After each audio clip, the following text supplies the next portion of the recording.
So if your fuse happens to do one of these, and then you see it's burnt, well, this is not actually burnt. I will show you how to refuse a barrel. So here you have your thing here. I'll have to push down this flap so it doesn't fling back into my hand. And I can take my wrench, undo this bolt, and I can take this wire out, the actual conductive wire, let it fling back. But usually it doesn't really, it's already flung back. Then you can take the top off of this, and then you can take your actual fuse out. So this is not actually a new one. Sorry, the camera's not focusing.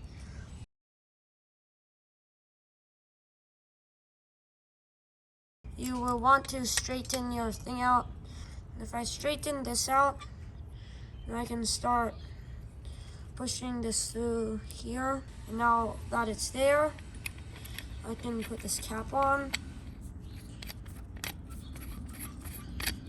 I'm not going to do it all the way just to make sure that it's seated properly.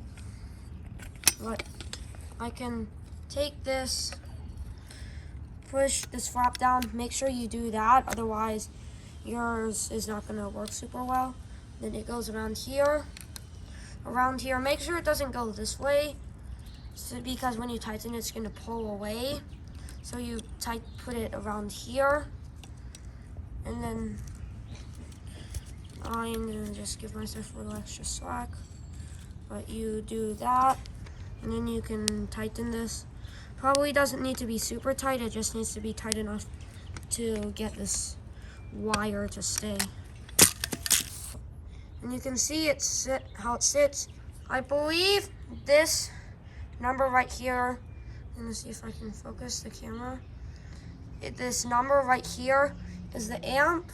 It says 40 amps.